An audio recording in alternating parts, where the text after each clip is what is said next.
आल्या नाहीत का अर्चना मॅम? नाही आहेत, मीच लाईव्ह जातोय. एकच मिनिट, लाईव्ह करण्यासाठी एकच मिनिट लागतो.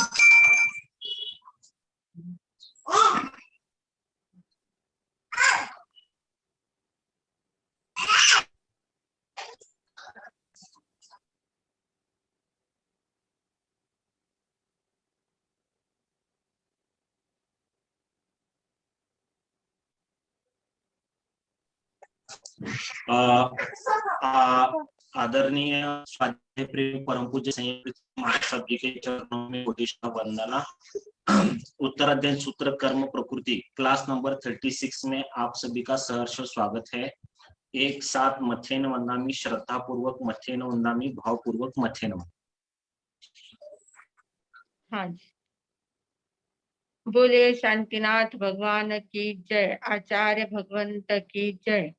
नमो अरिहंताणं, नमो सिद्धाणं, नमो आयर्याणं, नमो वज्रायाणं, नमो लोये सवसाहुणम्। एसो पंचनमुखारो सव पावपणासनो, मंगलाणं च सव्येसिं परमं हवै मंगलम्। देवेंद्र स्वामी महाराज आपकी आज्ञा, भगवान की आज्ञा, गुरु गोविंद जी महाराज आपकी आज्ञा। उत्तराध्ययन सूत्र के 33वें अध्ययन पर विवेचन करने की आज्ञा चाहते हैं। परम आदरणीय, परम वंदनीय, परम पूजनीय 24 तीर्थंकर भगवान, पंच परमेश्वरी भगवान तथा ज्ञानी, ध्यानी, त्यागी, तपस्वी समस्त ऊर्जा महापुरुषों के चरणों में भावपूर्वक वंदन। आराध्य गुरुदेव पूज्य श्री आचार्य भगवान तपसी जी महाराज साहब, पूज्य श्री माता जी महाराज साहब के चरणों में भावपूर्वक वंदन। संस्कार भारती वाणी भूषण पूज्य श्री प्रीति सुधा जी महाराज साहब के चरणों में भावपूर्वक वंदन। यहाँ उपस्थित सभी धर्म प्रेमी, श्रद्धावान, जिज्ञासु भाइयों तथा सुशील बहनों, हम लोग कर्म प्रकृति के बारे में देख रहे हैं। कर्म प्रकृति के सभी प्रकार देखते हुए हम आयुष्य कर्म तक पहुंचे हैं। आयुष्य कर्म में अगले भव का जो आयुष्य का बंध होता है, वो किस आयुष्य का, किस गति का बंध किस कारण से होता है, ये हम देख रहे हैं। नरक आयु का बंध क्यों होता है, कैसे होता है, तिरंज आयु का बंध कैसे होता है, मनुष्य का बंध कैसे होता है, इन बातों को हमने देख लिया है। आज हमारा है देवायु का बंध कैसे होता है। देवताओं में कौन व्यक्ति जा सकता है, देवगति का आयुष्य का बंध कौन कर सकता है, उसके लिए कैसे भाव होना जरूरी है, उसके भी 4 कारण बताए गए हैं। देवगति के लिए 4 कारण बताए हैं कि सबसे पहले देवगति जो होती है, देवता यानी हमें क्या लगता है कि देवता यानी सभी एकदम एक जैसे ही होते हैं, बहुत अच्छे स्थान, देवता देवगति में जाना यानी बहुत उत्कृष्ट गति में जाना, ऐसा हमें लगता है। पर वास्तव में देखा जाए तो देवताओं के भी 4 प्रकार हैं। देवताओं में 4 प्रकार जो होते हैं वे होते हैं, पहले है भवनपति, दूसरे होते हैं वाणव्यंतर, तीसरे ज्योतिषी और चौथे वैमानिक। ऐसे 4 प्रकार के देवता होते हैं। तो जो भवनपति होते हैं, भवनपति है देवगति का बंध, देवता है, पर वे रहते हैं पृथ्वी के नीचे, नरक के स्थान के ऊपर। पहला जो नरक है, रत्नप्रभा नरक जो है, उस नरक के ऊपर उनके थोड़े से भवन होते हैं, अपनी पृथ्वी के नीचे और नरक के ऊपर, ऐसे बीच में उनके भवन होते हैं, बड़े बड़े भवन होते हैं, और उन भवनों में वे रहते हैं, इसलिए उनको भवनपति कहते हैं। तो वे 10 प्रकार के भवनपति कहलाते हैं। उनके नाम भी होते हैं, वैसे स्तनित कुमार, अग्नि कुमार, वायु कुमार, इस प्रकार से उनके नाम होते हैं। तो वो लोग भवनपति कहलाते हैं, बड़े बड़े भवनों में रहते हैं और वो अपना अपना कार्य करते रहते हैं। दूसरे होते हैं परमाधामी देवता। परमाधामी जो देवता होते हैं, भवनपति के ही नीचे और रहते हैं, जो नरक में 3 नरक तक रहते हैं, पहली, दूसरी और तीसरी नरक तक रहते हैं। और इनका काम क्या होता है, परमाधर्मी, परम अधर्म वाले काम करते हैं। परम अधर्म यानी क्या, कि वो नारकी के जो जीव होते हैं, उन जीवों को तकलीफ देने का काम करते हैं, उनको उनकी सजा देने का काम करते हैं। जैसे यहाँ जेल में जेलर जो होते हैं, जेल के जो अधिकारी लोग होते हैं, वे कैदियों को सजा देते हैं। मारते हैं, पीटते हैं, बहुत काम करवाते हैं, ऐसे अलग-अलग प्रकार की सजा देते हैं। तो वैसे ये परमाधामी देवता जो होते हैं, वे नारकी के जीवों को अत्यधिक कष्ट देते हैं, बहुत ज़्यादा कष्ट देते हैं और साथ-साथ में बोलते भी बहुत ज़्यादा है। बहुत ऐसे हल्के शब्दों का उपयोग करके उनको बहुत ज़्यादा कष्ट देने का काम करते हैं। वे परमाधामी देव कहलाते हैं। फिर इसके ऊपर जो आते हैं, मध्य लोक में जो रहते हैं, वे होते हैं वाणव्यंतर देवता। वाणव्यंतर देवता में यक्ष, भूत, राक्षस, किन्नर, किमपुरुष वगैरह गंधर्व ये सारे अ, वाणव्यंतर देवता होते हैं। ये पृथ्वी पर ही रहते हैं और पृथ्वी पर कहाँ रहते हैं? जैसे पुराने खंडहर होते हैं, पुराने बहुत पुराने घर होते हैं, बहुत बड़े-बड़े पहाड़ होते हैं, पहाड़ों में गुफाएँ होती है, बहुत पुरानी-पुरानी गुफाएँ होती है। पुराने बड़े-बड़े पेड़ होते हैं, उन पेड़ों पर ऐसे अलग-अलग स्थान पर वे अपना स्थान बना लेते हैं, क्योंकि इनके लिए स्पेशल ऐसे भवन भी नहीं होते हैं, स्पेशल उनके रहने का स्थान नहीं होता है। तो वो ऐसे जहाँ कोई निर्जन अवस्था होती है, निर्जन लोग रहते हैं, जहाँ लोगों का आवागमन कम रहता है, ऐसे स्थानों में वे लोग अपना स्थान बना लेते हैं। और उनका भी आयुष्य बहुत अलग ढंग का बहुत मतलब सुखी नहीं होता है, उनके पास अवधि ज्ञान भी होता है, वैक्रिय शरीर भी होता है, पर वे एकदम सुखी नहीं होते हैं, क्योंकि उनको एक तो पहली बात उनको स्थान मिलता नहीं है रहने के लिए अच्छा और अच्छा स्थान न मिलने के कारण से वे कहाँ जहाँ भी जाते हैं, वहाँ अगर पहले कोई रहते हैं, तो वो लोग उनको बाहर निकालते देते जाते हैं, उनको रहने नहीं देते। इसलिए वे लोग क्या करते हैं, वे अपने किसी के ऐसे स्वप्न में आकर किसी को कुछ दृष्टांत देकर ऐसा अपना एक-एक स्थान बनवा लेते हैं। यहाँ तुम खोदो, आपको यहाँ मूर्ति मिलेगी, आप उसका मंदिर बनाओ, फिर ऐसा होगा, वैसा होगा। वो सारे बताते जाते हैं और उसके उस हिसाब से अपना-अपना स्थान बनाते जाते हैं। वे वाणवेंतर देवता होते हैं। फिर तीसरे होते हैं ज्योतिषी देवता। ज्योतिषी देवता यानी चंद्र, सूर्य, ग्रह, नक्षत्र, तारा ये जो भी हमें आकाश में दिखते हैं, ये सारे देव विमान होते हैं, देवता होते हैं। चंद्र भी देवता है, सूर्य भी देवता है, ग्रह, नक्षत्र, तारा ये सभी देवताएँ होते हैं। ये इनकी विशेषता ये होती है, ये चमकदार होते हैं। ये खुद प्रकाशित होते हैं और दूर औरों को प्रकाश देने का काम करते हैं। ऐसे ये ज्योतिषी थोड़े उत्कृष्ट रहते हैं, इन लोगों से थोड़े ऊपर के भाग में रहते हैं, अच्छे रहते हैं। फिर इसके ऊपर जो रहते हैं वे वैमानिक देवता होते हैं। वैमानिक देवता यानी वे विमानों में रहते हैं। विमान उनके जो भवन होते हैं उनको विमान कहा जाता है, देव विमान जैसा कहा जाता है। तो ये ऊपर के स्थान पर रहते हैं। ऐसे ऊपर 12 देवलोक होते हैं। 12 देवलोकों में पहला और दूसरा ऐसे अर्ध चक्र का आकार के होते हैं। आधा इधर का आधा पहला देवलोक, इधर का आधा दूसरा देवलोक, ऐसा आधा-आधा उनका भाग होता है। तो पहला, दूसरा आधे-आधे में रहते हैं, तीसरा, चौथा भी आधा-आधा रहता है, फिर 5वां, छठा, 7वां ये पूरे-पूरे रहते हैं। 8वां भी 5, 6, 7, 8 पूरा गोल राउंड उनका होता है, वहाँ पर अनेक उनके विमान होते हैं। उसके आगे 9, 10 और 11, 12 वापिस आधा-आधा उनका चक्र होता है। तो इस प्रकार ये 12 देवलोक होते हैं। 12 देवलोकों में फिर जो 5वां देवलोक है 5वां देवलोक है ब्रह्मलोक नाम का 5वां देवलोक है। तो उस 5वें देवलोक के अंतिम स्थान में 9 प्रकार के लोकांतिक देव होते हैं। 9 प्रकार के देव होते हैं, उनके लोकांतिक बोलते हैं। ब्रह्मलोक के अंतिम स्थान पर जो रहते हैं, उनको लोकांतिक कहते हैं। तो वो लोकांतिक देव वहाँ पर रहते हैं। और लोकांतिक देव उनका काम क्या होता है? लोकांतिक देव जो होते हैं, वे ज़्यादातर जो तीर्थंकर परमात्मा होते हैं, जो तीर्थंकर अभी तक संसार में है, जिन्होंने अभी दीक्षा नहीं ली है, उनका दीक्षा लेने का समय जब आता है, उसके 1 वर्ष पूर्व जाकर वे तीर्थंकर के आत्मा को संदेश देते हैं। उनको बताते हैं कि अब आपका संसार छोड़ने का समय आ गया है, आपको दीक्षा लेने का समय आ गया है और वे विनंती करते हैं कि आप संयम के मार्ग में आगे बढ़ो और धर्म तीर्थ की स्थापना करो। तो इस प्रकार वे विनंती करने के लिए लोकांतिक देवता आते हैं। तो ऐसे वे 9 प्रकार के लोकांतिक देवता होते हैं, ब्रह्मलोक के ऊपर रहते हैं।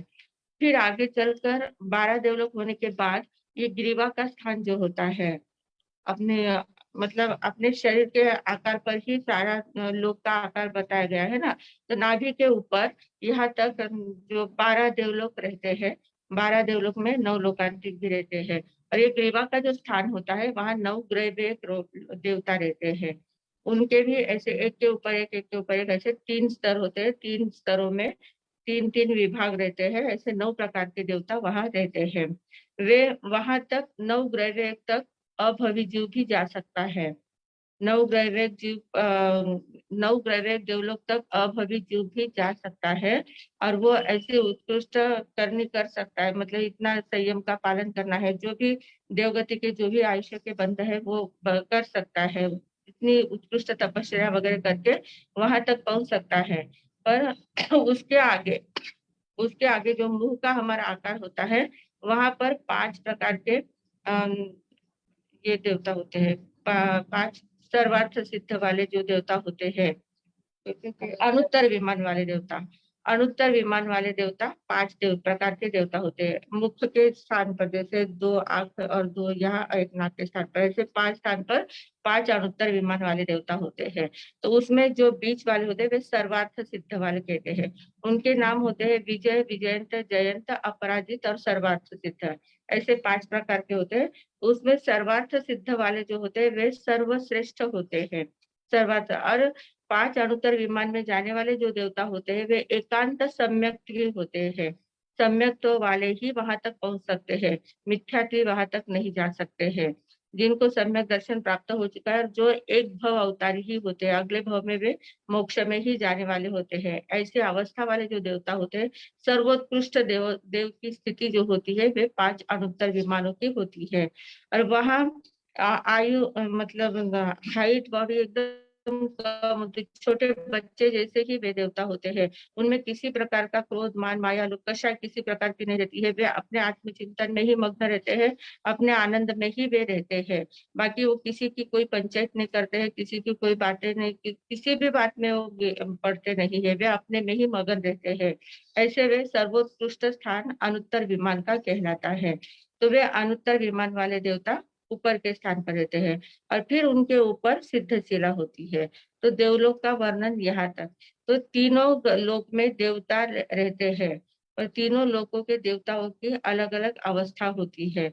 मतलब देव गति यानी सर्वोत्कृष्ट गति है ऐसा हम नहीं कह सकते, क्योंकि परमाधामी देवता है, भवनवासी देवता है, भवनपति देवता है, वाणवंतर देवता है। ये लोग कोई इनकी बहुत उत्कृष्ट आयु है ऐसा नहीं कह सकते। देवगति है, पर देवगति में एकदम अच्छी गति है ऐसा हम नहीं कह सकते, क्योंकि उनको वहां बहुत ज्यादा ईर्ष्या होती है, राग द्वेष बहुत ज्यादा होता है, कर्म बंध वे बहुत ज्यादा वहां पर करते हैं, तेरी मेरी बहुत करते हैं, झगड़े फिसाद करते हैं। बहुत ज्यादा उनमें भी सभी प्रकार की आपने जैसी वृत्तियां सभी प्रकार की उनमें रहती है। तो इसलिए उत्कृष्ट देवता कौन से है? वैमानिक देवता एक के ऊपर एक जैसे जैसे बढ़ते जाते हैं वैसे वैसे वे उत्कृष्टता को प्राप्त करते हैं। पर सर्वोत्कृष्ट जो होते हैं वे अनुत्तर विमान वाले देवता होते हैं। तो ऐसे देवगति का बंध कौन करते हैं? और इसमें जो ये जो 12 देवलोक है, 12 देवलोक में 3 प्रकार के किलविशी देवता भी रहते हैं। किलविशी, उनका नाम होता है किलविशी। तो किलविशी जो देवता होते हैं उनका काम क्या होता है? जैसे हमारे यहाँ मेहतर लोग जो काम करते हैं, साफ सफाई का काम करने वाले जो लोग रहते हैं, हल्के दर्जे का जो काम करना होता है, सभी की गंदगी साफ करना है, सब वातावरण को अच्छा रखना है, जिनको एकदम अच्छे दरबार में वगैरह प्रवेश नहीं होता है, बाहर ही उनको रुकना पड़ता है, इस प्रकार के हल्की जाति के देवता भी रहते हैं। वे देवलोक में रहते हैं पर देवलोक के अंदर वे प्रवेश नहीं कर पाते, देवलोक के नीचे के भाग पर ही रहते हैं। उनके भवन जो होते हैं, उनके जो विमान होते हैं वे एकदम छोटे छोटे विमान और देवलोक के नीचे ही रहते हैं, वे अच्छे विमान में नहीं रह पाते हैं। तो इस प्रकार ये किलविशी देवता भी होते हैं। किलविशी देवता भी मिथ्यात्व ही होते हैं, ज्यादातर सम्यक भी नहीं हो पाते हैं। तो इस प्रकार ये देवलोक का देवगति का वर्णन है। देवगति के इतने प्रकार के देवता होते हैं, 99 प्रकार के देवता होते हैं। और ऐसे 99 प्रकार के देवताओं में कहीं पर भी कोई भी बंध कर सकता है आयुष्य का। तो जो देवगति का आयुष्य का बंध होता है उसके 4 कारण बताए गए हैं। मुख्य कारण 4 है। उसमें सबसे पहला है सराग संयमी। सराग संयमी, संयम का पालन तो करते हैं। संयम यानी सर्व विरति, छठा 7वां गुण स्थान जो है, तो दीक्षा ले लेते हैं, घर का त्याग कर लेते हैं, सभी संसार का त्याग करके साधना में लग जाते हैं। साधना में लगने के बाद भी बहुत बार क्या हो जाता है, जो साधक साधना में लगते हैं, तो साधना में रहते-रहते भी उनमें थोड़ी-सी कषाय रह जाती है, थोड़ा राग भाव रह जाता है। अपने शिष्यों के प्रति राग है, अपने उपकरणों के प्रति राग है, अपने भक्तों के प्रति राग है, अपने जो वातावरण है, संयमित जीवन है, उस जीवन के प्रति भी राग होता है, शास्त्रों के प्रति राग हो जाता है, गुरु के प्रति राग होता है। किसी के भी प्रति राग भावना मन में आ जाती है कि ये मेरा है, ये अच्छा है, इसके साथ बात करना अच्छा लगता है, इसकी सेवा करना अच्छा लगता है, इनके पास रहना अच्छा लगता है, ये कोई बात करे हमारे साथ तो अच्छा लगता है, ऐसी थोड़ी-सी राग भावना उनमें रहती है। उसको कहते हैं सराग संयम। मतलब संयम का पालन तो करते हैं, अपनी साधना तो बराबर करते हैं, पर साधना करते-करते उसमें थोड़ी राग भावना रहती है, थोड़ी कषाय की भावना भी रहती है। थोड़ा बहुत गुस्सा भी आ जाता है, कभी कोई बहुत ज़्यादा गलती कर देता है, कुछ कर देता है तो ज़ोर से बोल देते हैं, गुस्सा भी आ जाता है। कभी-कभी अहंकार की भावना भी जागृत हो जाती है कि देखो मैंने इतने शास्त्रों का अध्ययन कर लिया है, मुझे कुछ भी प्रश्न पूछो मैं तुरंत जवाब देने को तैयार होता हूँ। मेरे गुरु इतने बड़े हैं, इतने महान हैं, मैं ऐसे कुल परंपरा में दीक्षा लिया हूँ, मेरा हमारी खानदान ऐसी है। वो सारी ऐसी बात का थोड़ा बहुत अहंकार का भाव भी उनमें हो जाता है, कभी-कभी आ जाता है। फिर कभी-कभी माया का भाव भी आ जाता है। माया छोटी-छोटी बातों में बिना काम की माया कपट की भावना आ जाती है। जैसे बहुत लोगों को कविताएँ वगैरह बनाना अच्छा आता है। गीत स्तवन बनाते हैं, भक्ति पर स्तवन अच्छे-अच्छे भक्ति गीत बनाते हैं। पर बनाने के बाद कोई-कोई स्वयं बनाते हैं और कोई-कोई किसी का बनाया हुआ होता है, वो लेते हैं और उसमें अपना नाम डाल देते हैं। इस प्रकार की थोड़ी-सी कपट की भावना, माया की भावना भी जाती है कि मतलब जो अंदर में थोड़े बहुत राग द्वेष है या जो भी कमजोरियाँ है, उन कमजोरियों को छिपाना और बाहर में बताना कि हम कितने अच्छे हैं। इस प्रकार के कपट की भावना भी थोड़ी बहुत आ जाती है, माया की भावना थोड़ी बहुत आ जाती है और थोड़ी बहुत लोभ की वृत्ति भी जगती है। लोभ यानी धन दौलत का लोभ तो नहीं होता है, पर कहीं से ज्ञान प्राप्त करना है, कैसे किसी को कुछ ये भी मुझे मिल जाए, वो भी मुझे मिल जाए, इन गुरु से भी मुझे कुछ प्राप्त हो जाए, उस धर्म से कुछ प्राप्त हो जाए, थोड़ा अन्य धर्म से कहीं कुछ मिलता है तो वहां भी जाकर वहां से भी ग्रहण करने की भावना होती है। फिर मेरे ऐसे बड़े-बड़े भक्त बनने चाहिए, भक्तों ने ऐसा-ऐसा करना चाहिए। किसी भी प्रकार का लोभ जाग सकता है, इतने मेरे शिष्य होने चाहिए, इतना मेरा परिवार होना चाहिए, मेरे पास इतनी सभी प्रकार की किताबें होनी चाहिए। इस प्रकार का लोभ उनको जागृत हो जाता है। तो ये लोभ भावना भी हो सकती है। तो ये जो कषाय है, कषाय और राग भावना जो है, इन कषाय के ऊपर जो राग भावना होती है, कषाय और राग इन दोनों की मंदता थोड़ा-थोड़े प्रमाण में है, पर वो रहता है। तो उसके कारण से उनको सराग संयमी कहलाता है। वास्तव में शुद्ध संयम का पालन किया तो कर्म क्षय करके मोक्ष गति को प्राप्त कर सकते हैं। पर उसमें अटक गए, जिस संयम को उन्होंने प्राप्त किया है, मोक्ष प्राप्त करने के लिए जिस संयम को प्राप्त किया है, उसी संयम के साधनों में जो अटक जाता है, तो उसको सराग संयमी कहा जाता है। और ऐसे सराग संयमी देवायु का बंध करते हैं, देवगति का बंध कर लेते हैं। ये उत्कृष्ट जाति के देवताओं का बंध करते हैं क्योंकि मन में बहुत ज्यादा कषाय तीव्र कषाय नहीं होती है, बहुत मंद कषाय होती है। राग भावना भी होती है तो प्रशस्त राग होता है, अच्छी अच्छी बातों का राग होता है, फालतू का राग नहीं रहता है, मोह नहीं होता है। तो इन कारणों से उनके अंदर प्रशस्त राग और मंद कषाय के कारण से वे उत्कृष्ट देवायु का बंध कर सकते हैं। तो ये सराग संयमी कहलाते हैं। दूसरा है संयमा संयमी। संयमा संयमी यानी क्या? थोड़ा-सा संयम है, थोड़ा असंयम है। मतलब ही श्रावक का व्रत है। पूर्ण व्रत नहीं स्वीकार किया है, देश व्रत स्वीकार किया है। देश यानी अल्प देश यानी अल्प होता है, अल्प व्रतों को स्वीकार किया है। मतलब स्थूल बातों का तो त्याग कर दिया है, पर सूक्ष्म बातों को नहीं छोड़ पाते हैं। ऐसे स्थूल हिंसा का वगैरह त्याग कर देते हैं, पेंजे-तेंजे आदि तरह जीवों की हिंसा नहीं करते हैं। पर एकेंद्रिय जीव की हिंसा का त्याग नहीं कर पाते, क्योंकि संसार में रहते हैं, घर में रहते हैं, तो घर में सभी प्रकार का दोष तो उनको लगता ही है, तो घर का त्याग नहीं कर पाते हैं। बाकी व्रत नियम प्रत्याख्यान काफी ले करते हैं, तपश्चर्या करते हैं, सभी व्रतों का व्यवस्थित पालन करते हैं, पर घर में रहकर सब कुछ करना है, घर का त्याग नहीं कर पाते हैं, परिवार का मोह नहीं छोड़ पाते हैं। तो ऐसे जिसकी अवस्था होती है उनको कहते हैं संयमा संयम। थोड़ा संयम का भी पालन कर लेते हैं, थोड़ा असंयम में भी रहते हैं। गृहस्थ अवस्था में रहते हुए भी संयमी जीवन जो जीते हैं, उनको संयमा संयमी कहा जाता है। मतलब पालन बहुत करते, व्रत नियमों का पालन कठोरता से करते हैं, पर वो घर का मोह का त्याग नहीं कर पाते हैं।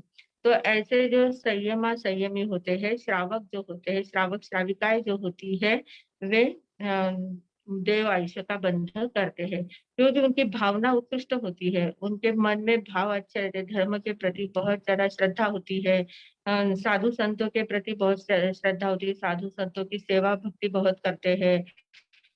फिर तीर्थ परमात्मा के जो सिद्धांत है, जो शास्त्र है, उनके प्रति उनकी श्रद्धा अच्छी मजबूत होती है।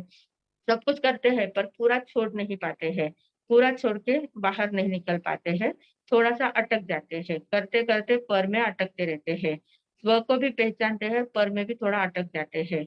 ऐसी जिसकी अवस्था होती है उनको संयमा संयमी कहा जाता है। तो संयमा संयमी के बहुत सारे, अपने जितने भी श्रावक श्राविकाएं जो भी आप लोग हैं, ये सारे संयमा संयमी कहलाते हैं। तो ये ये भी क्योंकि इनकी भी कषाय मंद रहती है, बहुत तीव्र कषाय नहीं होती है। तीव्र कषाय न होने के कारण से समय समय पर समभाव से सब कुछ सहन करते हैं, समता की साधना बहुत ज्यादा हो जाती है, इसलिए इनकी भी आयु का बंध कहाँ होता है, देवगति का आयुष्य का बंध होता है। फिर आगे है तीसरा, बाल तप।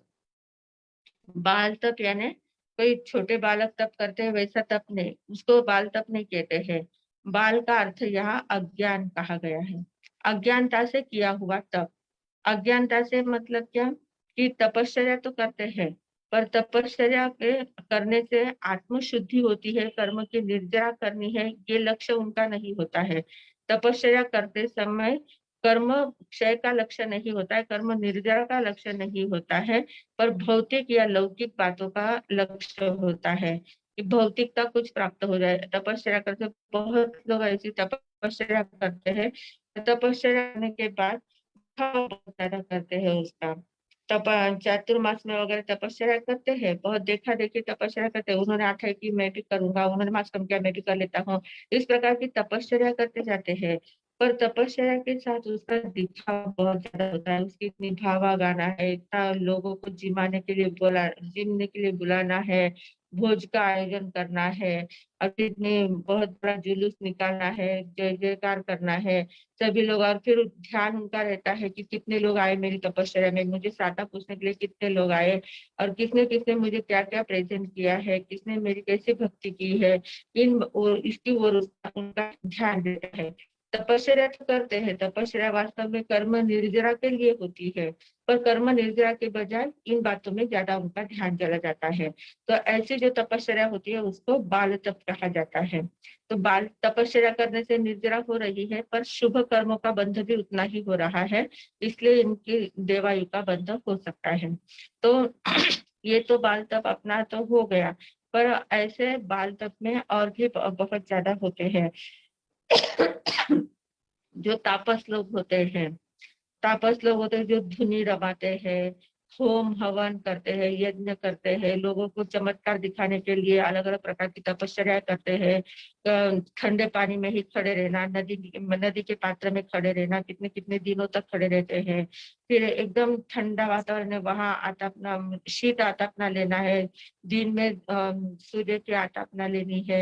ऐसे कोई कोई शरीर को कष्ट देना है, आत्म लक्ष्य नहीं होते हैं वो, और शारीरिक कष्ट इतना ज्यादा बताना, लोगों को दिखावे के लिए इतना ज्यादा करना, बहुत इसको हठ योगी भी कहते हैं।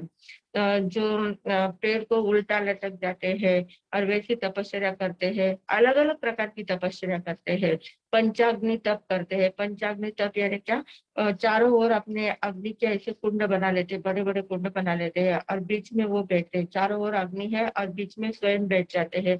इतनी ज्यादा गर्मी चारों ओर से आ रही है और उसमें वे तपस्या करते हैं, मतलब उसमें खड़े ध्यान करते हैं, वहां बैठे रहते हैं।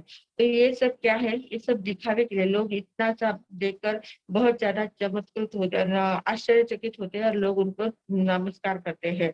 और नमस्कार करके फिर वो जो कहेंगे वो करने के लिए तैयार हो जाते हैं, फिर उनके भक्त वगैरह भी तैयार हो जाते हैं। तो इस प्रकार की जो तपस्या करते हैं उनको भी बाल तप कहा जाता है। तो ऐसे बाल तप करने वाले लोग भी देवगति में जाते हैं। हमारे शास्त्रों में भी ऐसे बाल तपस्वियों का वर्णन आता है। कोई तामली तापस करके एक तपस्वी थे। इतनी ज्यादा तपस्या करते थे कि भगवान ने तो कहा कि तामली तापस जितनी तपस्या कर रहा है, उतनी तपस्या अगर उनकी तपस्या का अगर मेजरमेंट निकाला जाए तो 8 जीव मोक्ष में जा सकते हैं। इतनी तपस्या वे अकेले कर रहे थे। इतनी ज्यादा कठोर तपस्या होती थी उनकी।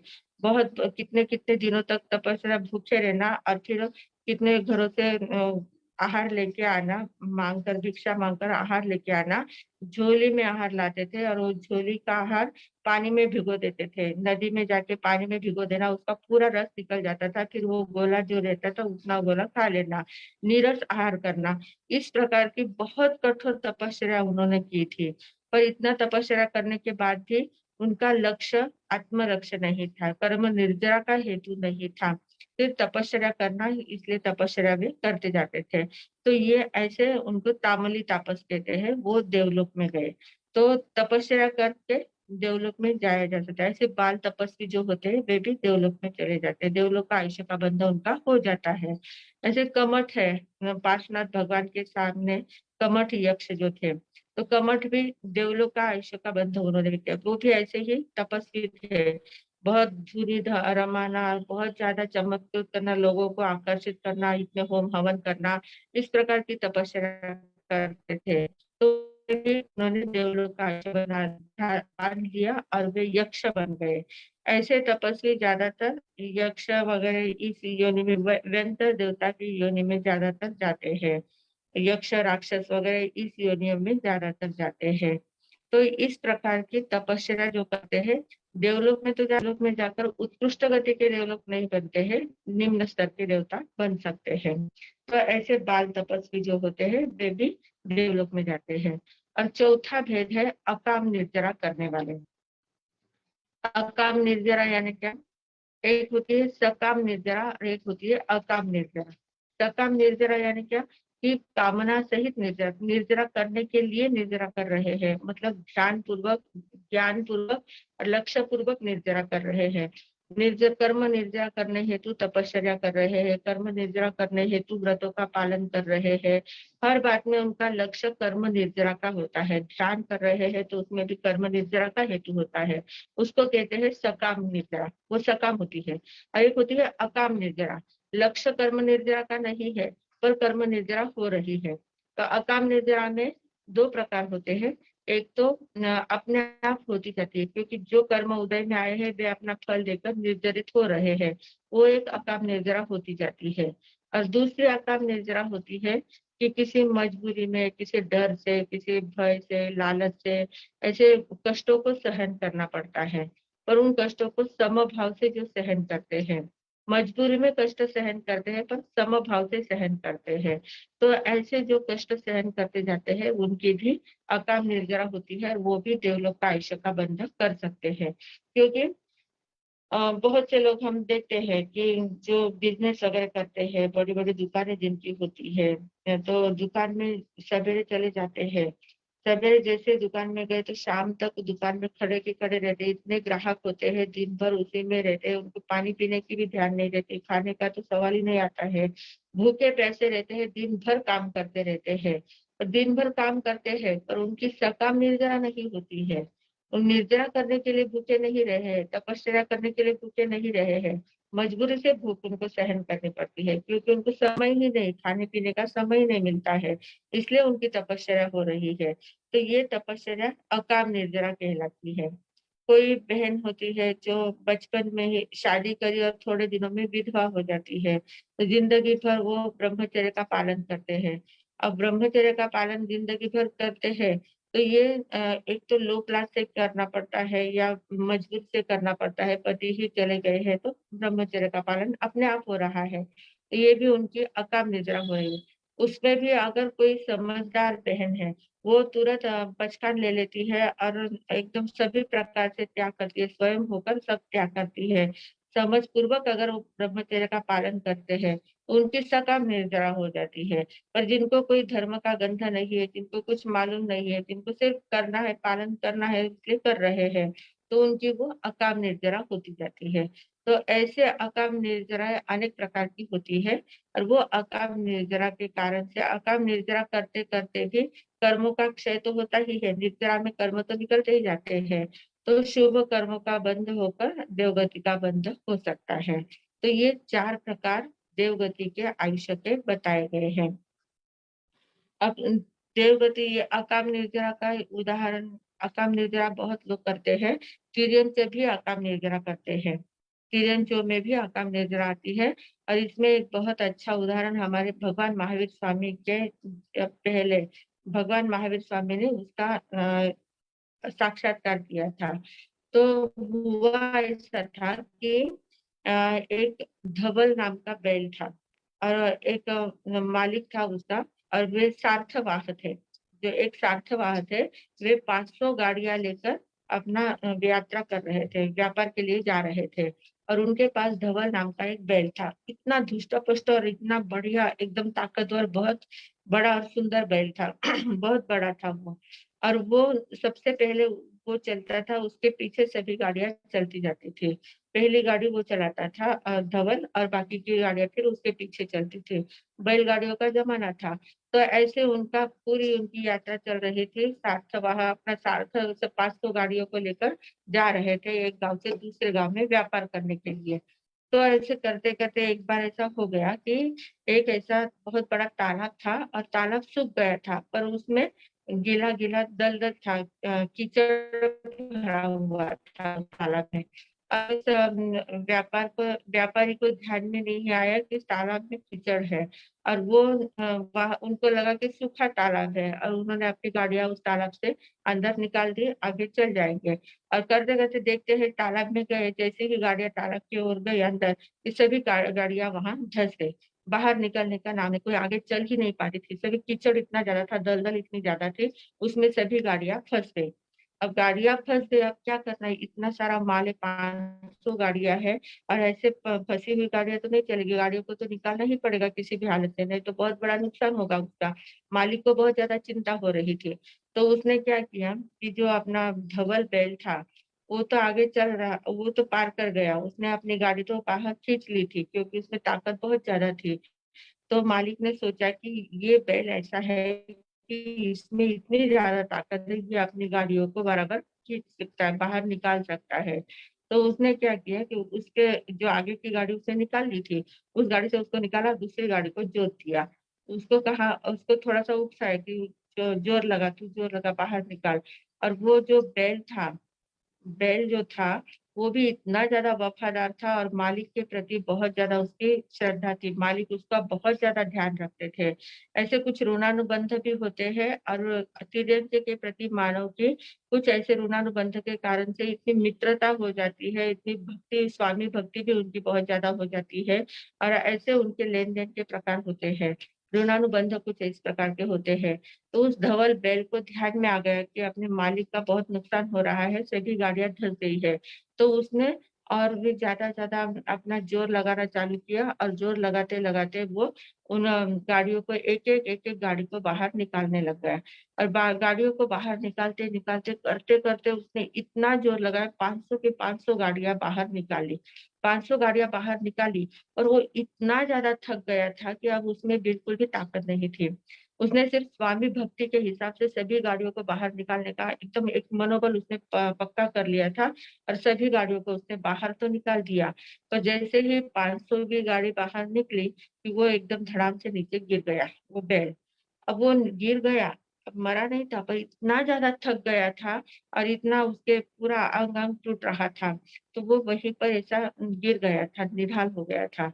अब गाँव वही बाजू में गाँव था, गाँव वाले लोग भी वहाँ सब देखने आए थे कि ऐसा वहाँ ऐसा गाड़ियाँ फँस गई है और एक ही बैल सभी गाड़ियों को बाहर निकाल रहा है। सब लोग बहुत लोग देखने के लिए आ गए, और जैसे ही लोग आए देखने के लिए, अब ये जो मालिक था, मालिक ने सोचा कि यहाँ पर मैं अब ज़्यादा देर तक नहीं रुक सकता हूँ, क्योंकि ये अगर गाड़ियाँ यहाँ तो गाड़ियाँ मेरी रुक जाएगी, एक बैल के लिए अगर मैं रुक जाता हूँ, तो ये मेरी गाड़ियाँ यहाँ रुक जाएगी, कितने दिन लगेंगे पता नहीं, ये कब अच्छा होगा, नहीं होगा, और अब मेरा इतना नुकसान हो जाएगा, मुझे तो आगे पहुँचना है। तो उस मालिक ने क्या किया कि जो गाँव वाले लोग थे, उन गाँव वाले लोगों को कहा कि तुम कुछ भी करो, मैं तुम्हें बहुत सारा धन देता हूँ, पर तुम मेरे इस वफादार बैल की सेवा करना। इसको अच्छा खिलाना-पिलाना, इसकी थोड़ी-सी डॉक्टर्स को वगैरह बताना, इसको कुछ दवा-पानी देना और इसको धष्ट-पुष्ट वापिस अच्छे से तैयार करना।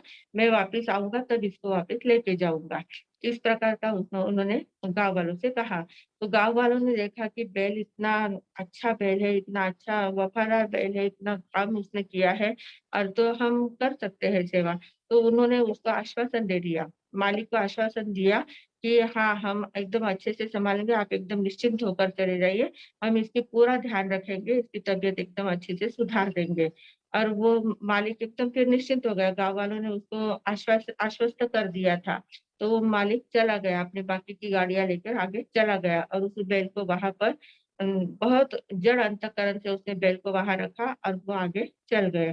चले गए, मालिक के जाने के बाद इन लोगों ने पैसे तो ले लिए, और पैसे लेने के बाद उन्होंने सोचा कि कहाँ वो मालिक वापिस देखने आएगा और कहाँ ये बैल जिंदा होने वाला है, इतना तो थक गया, अब तो अधमरा तो हो चुका है, तो क्या इसकी ओर ध्यान देना है।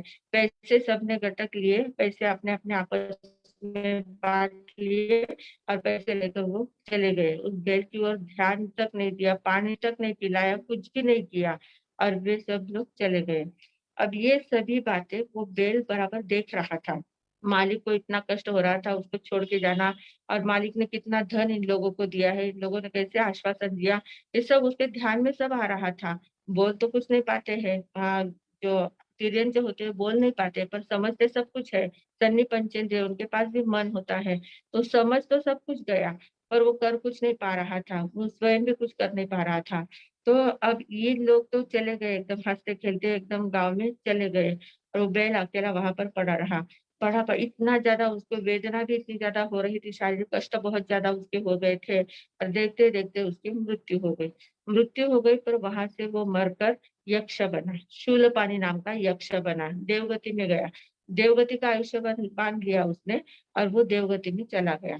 अब शूलपाणि नाम का यक्ष बना, और यक्ष बनने के बाद उसने क्या किया, सबसे पहले काम किया कि ये जो विश्वासघातकी लोग हैं, जिस गाँव के लोगों ने मेरे मालिक के पास से पैसे लिए और मेरी सेवा नहीं की, उन उन लोगों को मैं ज़िंदा नहीं छोड़ूँगा।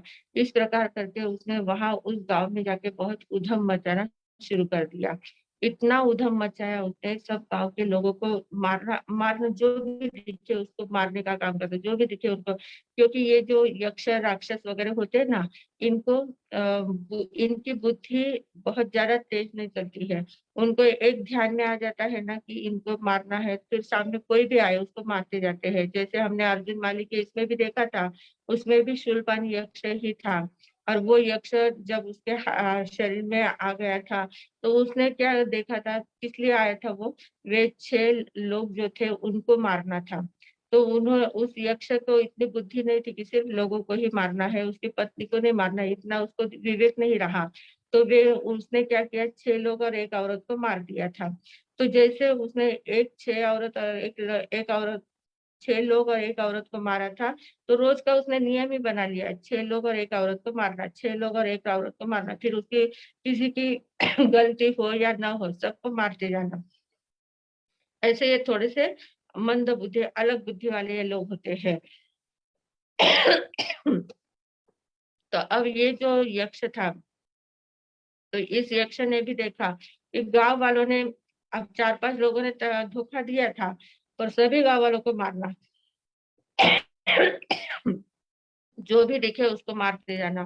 करते करते उस गांव में उसने इतने लोगों को मारा, इतने लोगों को मारा मारा कि उन लोगों के, हाँ सॉरी, अर्जुन माली का यक्ष मुद्गर पानी यक्ष था और ये शूल पानी यक्ष है। तो इतने लोगों को मारा कि पूरे गांव में लोगों की हड्डियां हड्डियां ही बच गई थी। तो किसी ने जाके हड्डियों को इकट्ठा किया और हड्डियों का बहुत बड़ा ढेर बना लिया। उसी ने, उस यक्ष ने ही, जितने गांव में हड्डियां थी लोगों की, लोगों के मारने के बाद जितनी हड्डियां थी उन हड्डियों को बनाकर एक टेकरी जैसी हड्डियां बना दी थी। पूरी टेकरी बना ली और उसके ऊपर स्वयं का मंदिर बनवाया। किसी के बदन में जाके बोला कि यहाँ पर मेरा मंदिर बनाना है, और वहां उसने अपना मंदिर बनवा लिया था। और फिर उस गांव का नाम अस्थि ग्राम रखा गया। अस्थि यानी हड्डियां, हड्डियों का पूरा ढेर उस गांव में लग गया था, इसलिए उस गांव का नाम भी अस्थि ग्राम रखा गया था। और उस अस्थि ग्राम में ही जब भगवान महावीर स्वामी पधारे, तब उस यक्ष के मंदिर में वे रात भर रुके थे। यक्ष के मंदिर में जाकर भगवान ने वहां पर तपस्या, ध्यानस्थ हो गए थे, और उस यक्ष ने रात में भगवान को 20 प्रकार के बड़े बड़े उपसर्ग दिए थे। इतने उपसर्ग देने के बाद भी भगवान को कोई फर्क नहीं पड़ा था। भगवान जैसे थे वैसे ही ध्यान में अपने स्थिर रहे थे। फिर उस यक्ष ने शरण में आकर भगवान से माफी मांगी और फिर वो अपनी गति उसने सुधार की। तो इस प्रकार तिर्यंच भी देवगति का बंधक कर सकता है। तो ये आयुष्य कर्म का बंधक के हमने कारण देखे हैं। अब इसमें क्या होता है, आयुष्य का बंध जब हम करते हैं, आयुष्य का बंध एक बार ही होता है, मैंने कितनी बार बोल दिया है कि आयुष्य का बंध आयुष्य में सिर्फ जिंदगी में एक ही बार होता है। पर जिस समय आयुष्य का बंध हमारा होता है, उस समय हमारे मन के परिणाम जिस टाइप के होते हैं, जैसे मन के परिणाम होते हैं, वो परिणाम सेम वैसे ही परिणाम जिस समय हम, हमारी मृत्यु होती है, उस भव का हमारा पूर्ण, वह भव हमारा जब पूरा होता है, उस समय हमारी जब मृत्यु होती है, तो मृत्यु के समय वापस वैसे के वैसे परिणाम आते हैं। मतलब जिस दशा में, जिस भाव दशा में हमने आयुष्य का बंध बांधा है, वही भाव दशा हमारी अंतिम समय में आती है। इसलिए हम लोग देखते हैं कि बहुत बार क्या होता है, बहुत लोग जिंदगी भर इतना धर्म ध्यान करते हैं, इतना ज्यादा धर्म ध्यान करते हैं, सामयिक करना है, तपस्या करना है, प्रतिक्रमण करना है, साधु संतों की सेवा करना है, बहुत कुछ करते हैं, इतना धर्म ध्यान करते हैं, पर जब उनका अंतिम समय आता है ना, तो अंतिम समय में उनको बिल्कुल धर्म ध्यान करना अच्छा नहीं लगता है। कोई नौकार मंत्र भी सुनाए तो उनको गुस्सा आता है, मुझे बिल्कुल मत सुनाओ। इस प्रकार के कोई भी व्रत नियम कुछ भी नहीं। फिर रात में खाना है, रात हुई कि खाने के लिए मांगते हैं, कुछ भी करते हैं, ऐसी अवस्था उनकी हो जाती है। तो बहुत लोग हमें आके बोलते हैं, महाराज साहब इन्होंने जिंदगी भर तो इतना धर्म ध्यान किया और अंतिम समय में इनके भाव ऐसे क्यों बन गए हैं, कुछ भी करने को नहीं, पचकान के नाम निकाला तो चिढ़ जाते हैं, इतना ज्यादा डांट देते हैं, पचकान तो लेते ही नहीं है और खाते ही रहते, दिन भर खाना, रात में भी खाना, बिल्कुल भी धर्म नहीं, ध्यान नहीं, कुछ नहीं करने की इच्छा होती है। तो ऐसा क्यों होता है? तो ऐसा इसीलिए होता है क्योंकि जिस समय उनका आयुष्य का बंध बंधा था, उस समय उनके मन में खाने के विचार होंगे, कुछ ऐसे अशुभ विचार होंगे, कुछ तो भी तिर्यंच गति के या नरक गति के बंधन के समान उनके मन में परिणाम होंगे, वैसी भाव दशा उनकी होगी, इसलिए उनके अंतिम समय में वैसे भाव आए हैं। तो अंतिम समय हर एक का देखकर हम अंदाज लगा सकते हैं कि इसने कौन सी मनोदशा में, किस भाव दशा में आयुष्य का बंधन किया होगा। तो इस प्रकार यह आयुष्य का बंधन होता है। तो ये आयुष्य का बंध, इसके कारण जानना, और जरूरी नहीं है कि ये सभी कारण जिसके अंदर है वो उसी प्रकार का आयुष्य का बंध करेगा, क्योंकि हमारी मनोदशा पल पल में बदलती जाती है, भाव दशा पल पल में बदलती जाती है। मन हमारा चंचल है, एक जैसे परिणाम कभी नहीं रहते हैं। परिणामों में बदलता आता ही रहता है, कभी चढ़ कभी उतार, कभी चढ़ कभी उतार, अप डाउन होता रहता है। तो जिस समय हमारे ऊंचे भाव है, उसी समय अगर हमारा आयुष्य का बंध हुआ तो ऊंचा गति का होगा। एकदम निम्न स्तर के भाव है, उस समय आयुष्य का बंध होता है तो वो निम्न स्तर का होता है। तो इस प्रकार ये आयुष्य का बंधक होता है। इसके बारे में तो बहुत बातें होती है। हम लोग देखते हैं कि कोई-कोई मनुष्य गति का अच्छा आयुष्य बाँध लेते हैं, मनुष्य जन्म लेते हैं, पर जन्मते से ही उनको इतने दुःख होते हैं, इतनी ज़्यादा बीमारी होती है या इतना माता-पिता का अभाव हो जाता है, पैसों का अभाव रहता है, एकदम कष्टमय उनका जीवन होता है। मनुष्य का भव है, पर जीवन एकदम कष्टमय है। तो इसका अर्थ क्या हुआ कि उन्होंने ज़िंदगी भर बुरे कर्म किए हैं, पर जिस समय आयुष्य का बंध हुआ उस समय अच्छे प्रभाव आए थे, इसलिए मनुष्य गति का बंध कर लिया है। पर जो कर्म किए जाते हैं वो भोगने तो पड़ते ही है, उस प्रकार उनका भुगतना पड़ता है।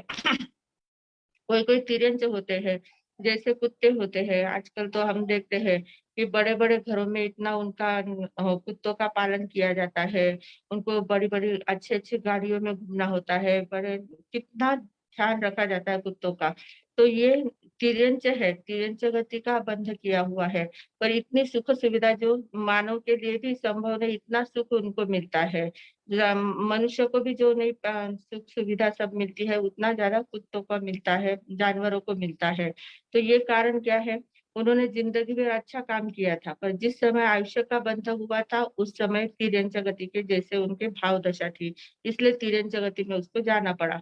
पर जो अच्छे काम किए थे, तो वो अच्छे काम के कारण से उसका पुण्योदय भी हुआ, इसलिए अच्छे घर में उसको जाना जाना हो गया और अच्छे घर में सभी प्रकार की सुख सुविधा उसको मिलती गई। तो इस प्रकार हमारे किए हुए कोई भी कर्म हो, वो कभी भी व्यर्थ नहीं जाते हैं। हर एक कर्म का फल हमें बराबर मिलता जाता है। अपने-अपने क्षमता के अनुसार उसका फल मिलता जाता है। तो ऐसे कर्म बंध के चारों आयुष्य कर्म के बंध के कारण हमने देखे हैं और अब हम कल से नाम कर्म के बारे में सोचने का प्रयास करेंगे। तो आज आयुष्य कर्म की सभी बातों को ध्यान में लेकर हमें ये बात ध्यान में लेना है कि हमारा आयुष्य का बंध कब होगा, कैसे होगा हमें पता नहीं है। पर हम अपने विचारों को अच्छे समभाव में रखना है, अच्छे भाव में रखना है, उच्च विचार करना है, सत्य की बातों को ही सोचना है, शुभ विचार, शुभ चिंतन करना है, सत्य का चिंतन करना है और जब भी मन में कुछ अशुभ भाव आ जाए, कष्ट का उदय हो जाए तो तुरंत जागरूक हो जाना है, नहीं मुझे कषाय ज़्यादा नहीं करना है, कषाय अगर करूँगा तो मेरी गति बिगड़ जाएगी। इस प्रकार सतत जागृति अगर हमारे अंदर रही तो हम निश्चित रूप से शुभ कर्मों का बंध कर सकते हैं, शुभ गति का बंध कर सकते हैं और शुभ गति में जाने के बाद आगे शुभ-शुभ बातें हमारी ज़िंदगी में आ सकती है और ऊर्ध्व गमन हमारा हो सकता है। तो सभी के जीवन में ऐसा ऊर्ध्व गमन प्राप्त हो, उच्च गति पे प्राप्ति हो और सत्य का मार्ग सभी को मिलता जाए, इन्हीं सद्भावनाओं के साथ अब मैं विराम लेती हूँ। ओम शांति।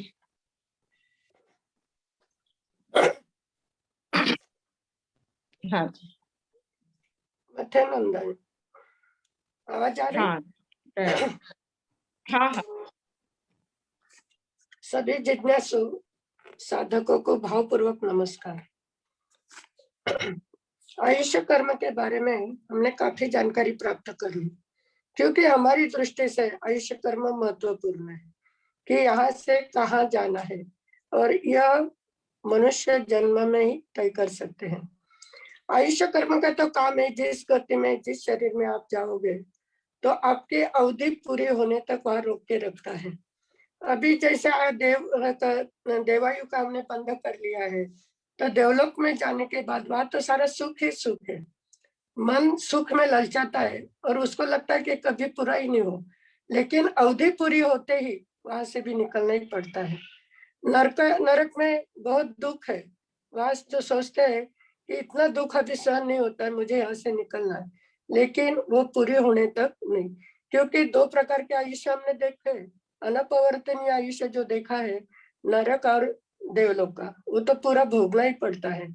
अभी इस लगातार हम 4-5 दिन से देख रहे हैं कि नरक का आयुष्य कैसा बनता है, तिर्यंच का कैसा, मनुष्य का कैसा, और आज हमने देखा है देवायु। अभी देव भी 99 प्रकार के बताए हैं। इसमें भी कितने प्रकार के अधम जाति के भी देवता है और उत्कृष्ट जाति के भी, जैसे जानवंतर, किलवेशी, परमाधामी, ये सारे निम्न स्तर के देवता है। हमारे से शायद उनके पास शक्ति अलग होगी, उनके द्वारा सारे अधर्मी कार्य होते हैं।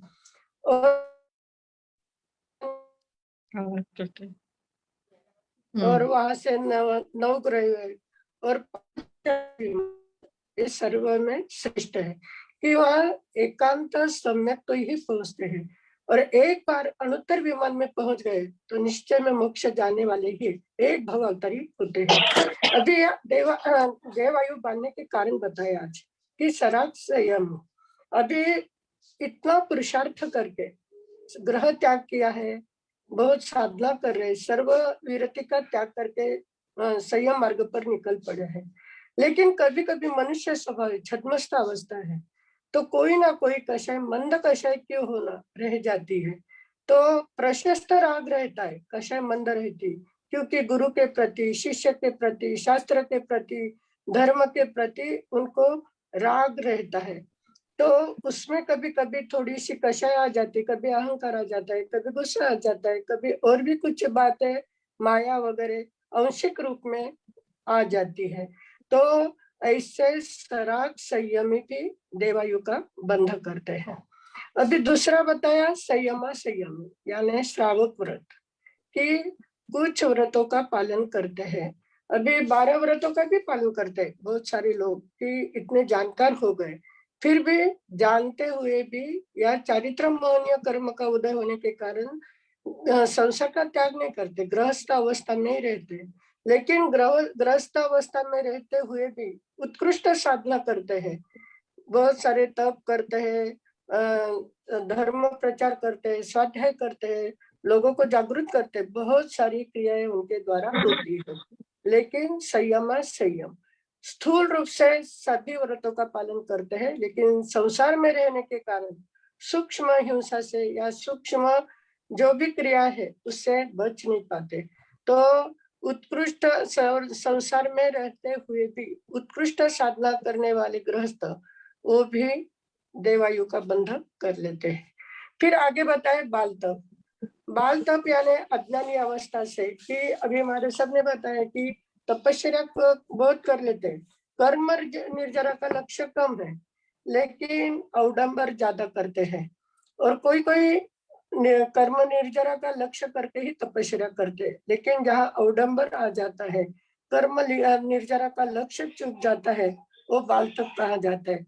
और बाल तप यानी अज्ञानी तप है। अभी अन्य लोग भी जो कितने प्रकार के करते हैं, कि पंचाग्नि तपाते हैं, ठंडे पानी में रात रात खड़े रहते हैं, वृक्ष को उल्टे टंगे रहते, बहुत कठिन प्रकार की शरीर को कष्ट देते हैं, लेकिन उनका उद्देश्य यह नहीं है कि मुझे मोक्ष की प्राप्ति करना है, सुख की प्राप्ति होगी, लेकिन वो भी क्या है, स्वर्ग में पहुंच सकते, क्योंकि इतने बड़े बड़े कष्ट उन्होंने सहन किए हैं। तो बाल तप करने वाले भी देवायु में जाते हैं।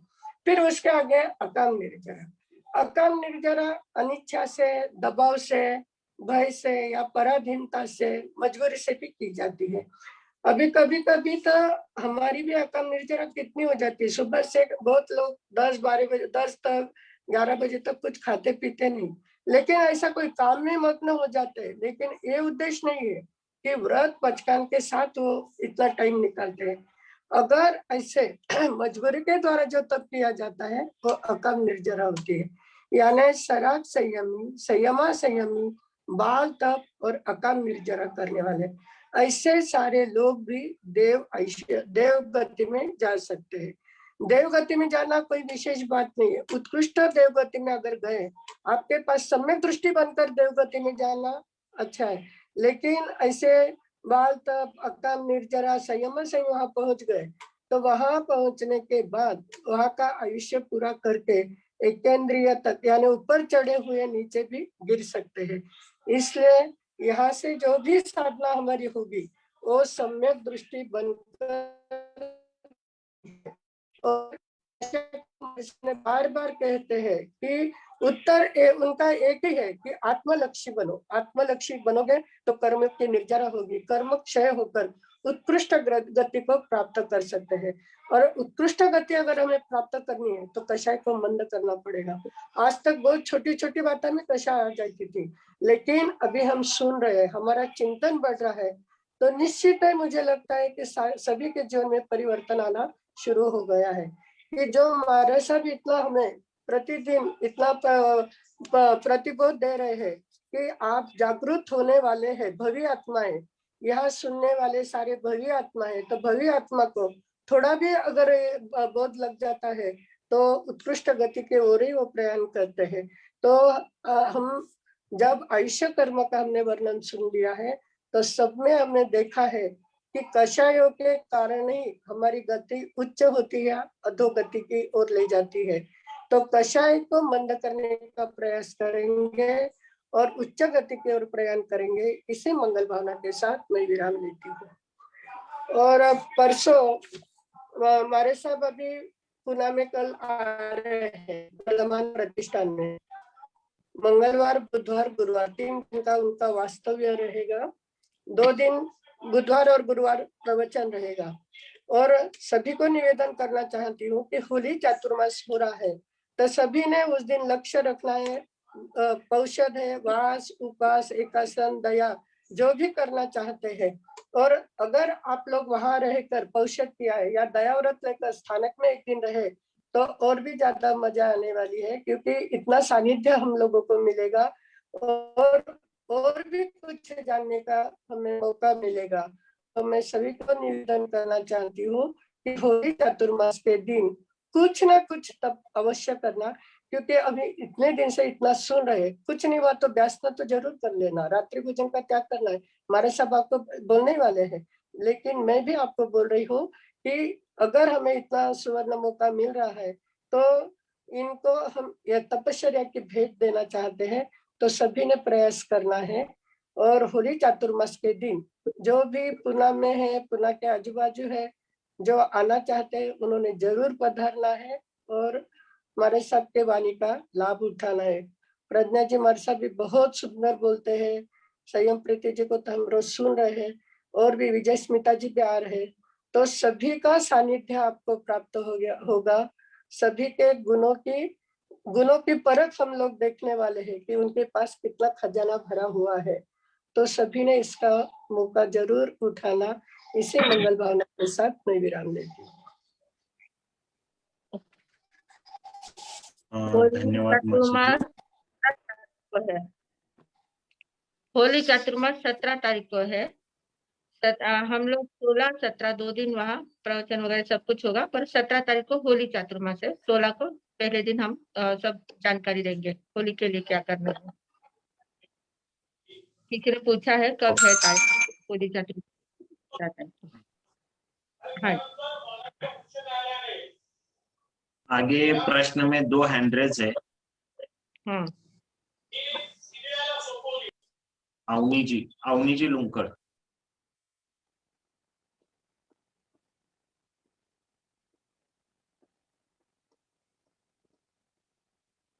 कौन है अवनी लुंकड़? अवनी जी लुंकड़, प्लीज वहाँ ये करे, आपको मैंने रिक्वेस्ट भेजा है। तब तक दीपिका जी पारक। हाँ, मथन वंदना महाराज साहब। हाँ जी, महाराज साहब आपने एक दिन क्लास लिया था, उस दिन प्रश्न मैंने पूछा था चैट मैसेज पे कि दया करते हैं तो दया करते जब बड़ी रसोई में खाना खाया तो कोई दोष लगता है क्या? हम दया करते हैं ना, तो दया के समय हम व्रत में ही रहते हैं ऐसे। तो उस समय हम सिर्फ जो रसोई बड़ी रसोई है वहाँ, जैसे स्थानक में दया की है तो स्थानक में उस समय जितनी बड़ी रसोई का तो दोष लगता है, पर हम व्रत में है इसलिए हम चाहे जितना ही लेकर हम अपना खा लेते हैं, इतना ज्यादा दोष उसमें नहीं लगता है। मतलब जो आरंभ का महाआरंभ का दोष है वो नहीं लगता है, ऐसे बड़ी रसोई का दोष लगता है, पर महाआरंभ का दोष नहीं लगता है, क्योंकि हमारी अनुमोदना उनमें नहीं है।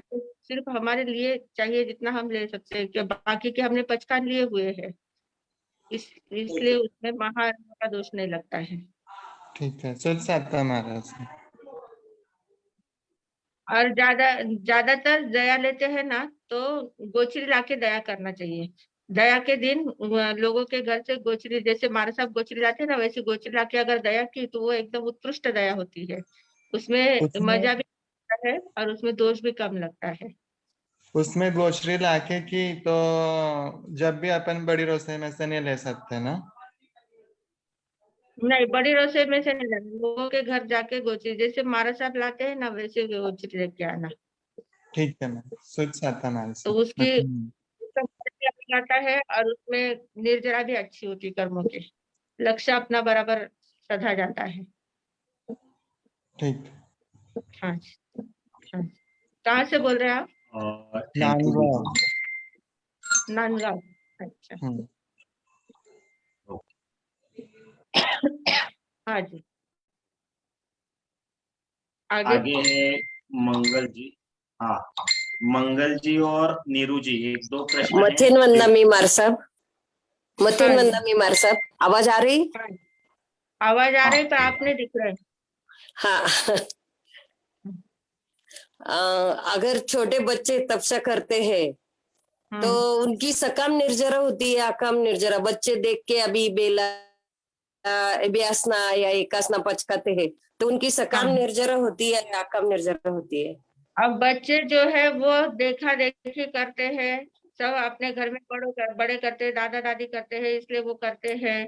तो हाँ निर्जरा उनकी होती है, अकाम निर्जरा ही होती है, क्योंकि उनका लक्ष्य कर्म निर्जरा का नहीं होता है, आत्मशुद्धि का लक्ष्य नहीं होता है।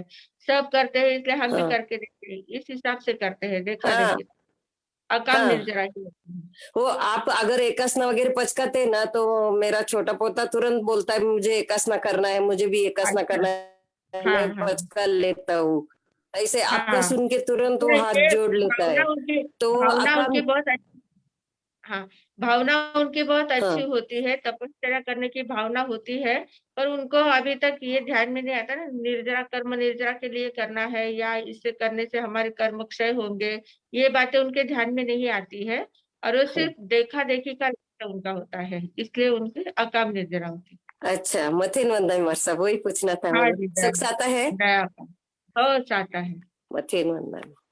हाँ जी,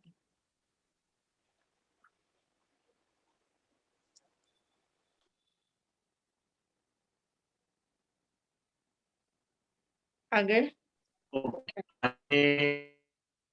आज लास्ट है अभी सिंघवी, इथिरा सिंघवी जी।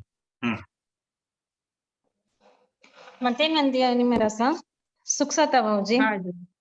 भाजी हाँ अभी वास करते हैं, आइम कुछ भी करते हैं, तो अभी थानक हाँ। जाके पचकान करते हैं ना, उसके पहले पानी पी सकते हैं भाजी?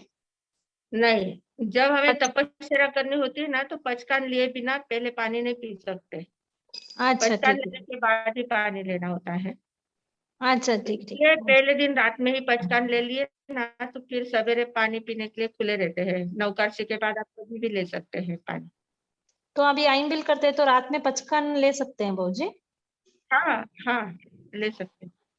कल अच्छा करना है। भाजी, नहीं नहीं कल नहीं करना है भाजी, 17 तारीख को करना है भाजी। अच्छा अच्छा अच्छा, ठीक। ठीक ठीक है भाजी, सुख साता हाँ भाजी। हाँ जी। आप चेन्नई से बोल रहे हैं क्या? नहीं, आमपुर से, चेन्नई में आमपुर करके एक गाँव में बोलते हैं। हमारा सब जो आपके प्रश्न है, तो हाँ, क्या प्रश्न है? आपके अनुकूलता के अनुसार अभी 2 प्रश्न हैं, तो लेंगे या कल लेना है फिर? हाँ, ले लो ना, प्रमिला जी और शकुन जी है। अभी है 5 मिनट, 2-3 मिनट टाइम है। Okay okay. कौन है अभी? प्रमिला जी जैन।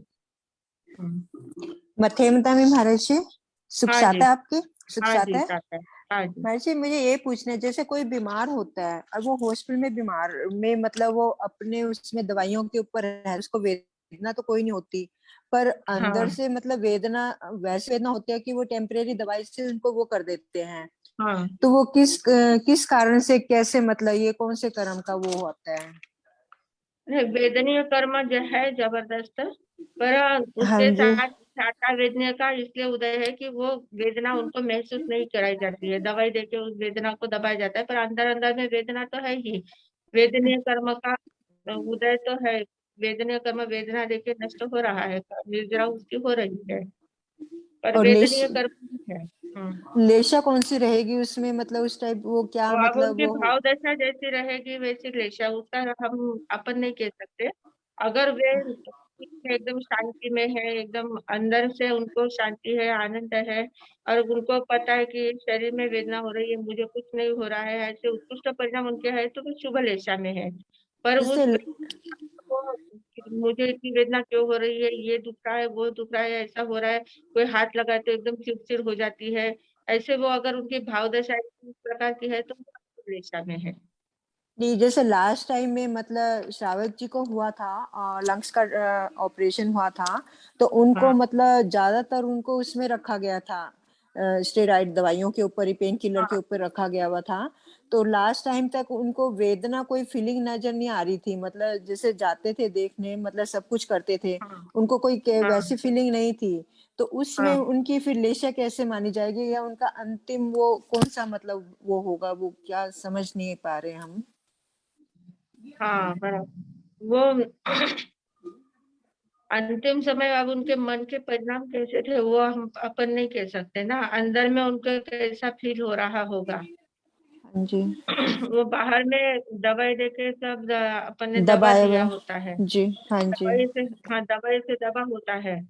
अंदर जी। में उनकी फीलिंग कैसी है, अब जैसे उन्होंने आयुष कर्म का बंधन हुआ होगा, वैसे अंदर हम्म। में उनकी फीलिंग आती है, और वो हमें प्रकट नहीं हो रही थी ना, हमने उसको जी। दबा दिया था। जी। तो इसलिए अपन कह नहीं सकते कि कौन सी गति का हुआ होगा अपन। ओके।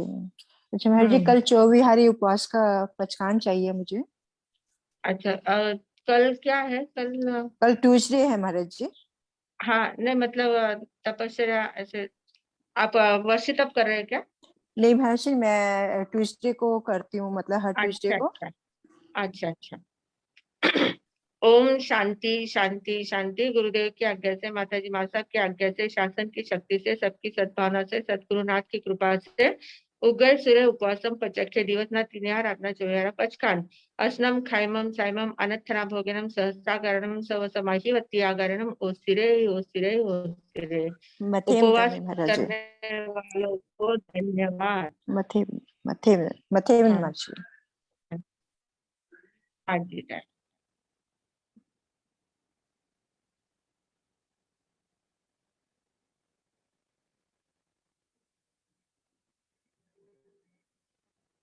आगे